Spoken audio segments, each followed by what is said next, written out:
And on her podcast this week, Millie Bright described Mayra Ramírez's comments about Hannah as gossip. Do you think that's a fair assessment of them? And would you expect more of a defence from a club captain about one of her teammates, given what was said?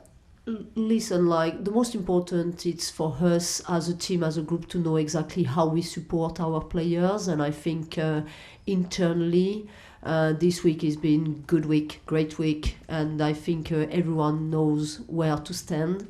I understand sometimes people from outside, they want to know what is happening in the group, and I respect that. But again, for me, the most important thing is the team is ready for tomorrow. We are focusing in the game, which is the most important thing, and I'm quite happy with where we are as a group and as a team. And I would say maybe in terms of me being in Chelsea, it's probably one of the best weeks we had in terms of training sessions. The intensity, the mentality, the competition and the quality were there. So in that sense, I'm just focused on the game. I know the players are focused on the game tomorrow, and we are ready to compete. Thank you. You're welcome. Thanks, Jessie. Keris, thank you. Sonia, Hi. I'm really interested. You just said it's one of the best weeks you've had. Can you tell us a little bit more about that in terms of the training? Like, what stood out to you, and why do you think that was? Because I'm someone who really looks forward to having training sessions, a lot of intensity. The intentions are really important. The mentality you bring into every training session is really important. Also, like, making sure, we work hard. So this week, in terms of in possession, out of possession, I think most of the things were great. As I said, it comes from having the right mentality and the good behaviors on the pitch, and the quality was also there. So really happy with that. I'm someone who is always looking for the final details, and in that sense, I think this week has been an incredible week. So hopefully we'll show that as well on the pitch tomorrow for the game. And Arsenal tomorrow, always a huge game. I wonder, what do you think has changed since you last faced them for both sides? Arsenal have had that Champions League win, but then haven't had the form they would have wanted recently. You guys have continued unbeaten. How do you sort of look at this as opposed to the other games you've had against them? Yeah, I just feel it's been a long time we haven't faced them. But as you just mentioned, I think in terms of confidence, they are the Champions League contenders. So in that sense, they are playing with confidence. They have a lot of quality all through the pitch, individually as a team. So the game tomorrow will be a challenge, as you just mentioned. But I just think we also have a lot of quality. So looking forward to play this game. As you just said, like, Arsenal will be always a tough challenge to face them, because they have quality everywhere on the pitch. So we expect them to be ready also to compete, and hopefully it will be a good game. But I'm not going to say more than that. They are probably listening what I'm going to say. So for that reason, I'll keep some things for me. Thank you. Thanks, Keris. Any more for any more? Yeah.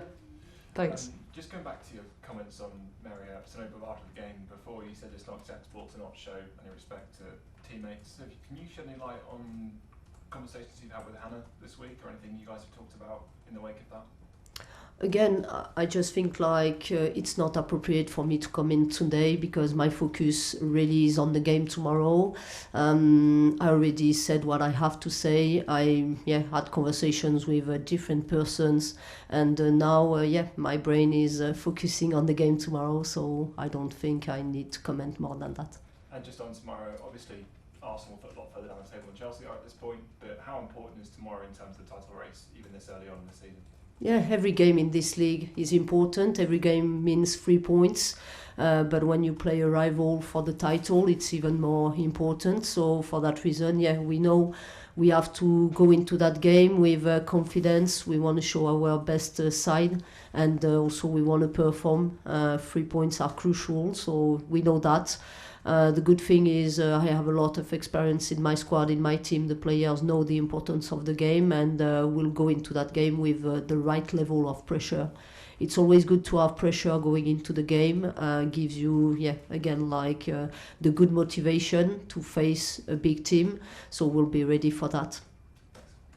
Thank you. We'll jump over to Zoom for a couple of quick ones, if that's all right. Rach, can we come to you first? Yeah, hi Sonia. Hi. Spoke with Erin this week and she discussed how difficult it is going to the Emirates, how noisy it is, and how that kind of impacts how you communicate as a team on the pitch. How do you prepare for that? Yeah, really important point. I think that's where it's important for you as a manager to have some relays in the pitch.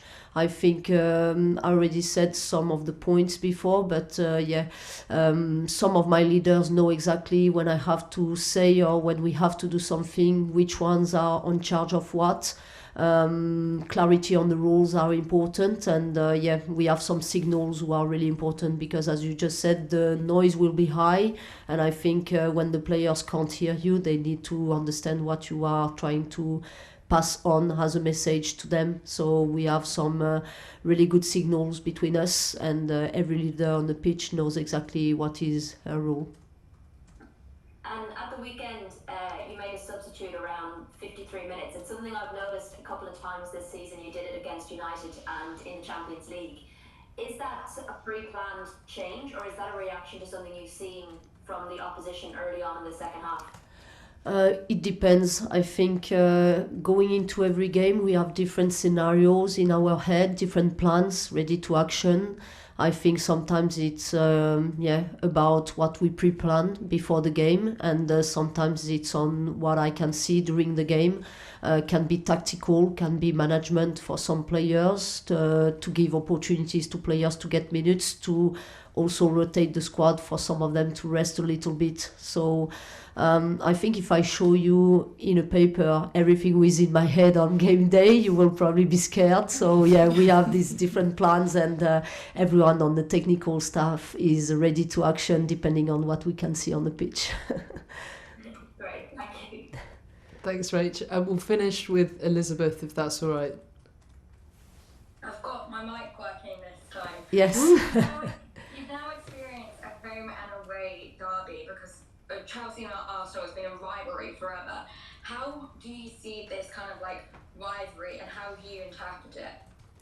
Oh, I loved last game when we played at Emirates. I think, the atmosphere is great. Having the chance to play in this stadium, to face a big opponent, and to have the opportunity to play these big games with a lot of fans in the stadium. That's why we come every day to work. So I'm talking about work, but the game tomorrow will be only about having fun and our patient.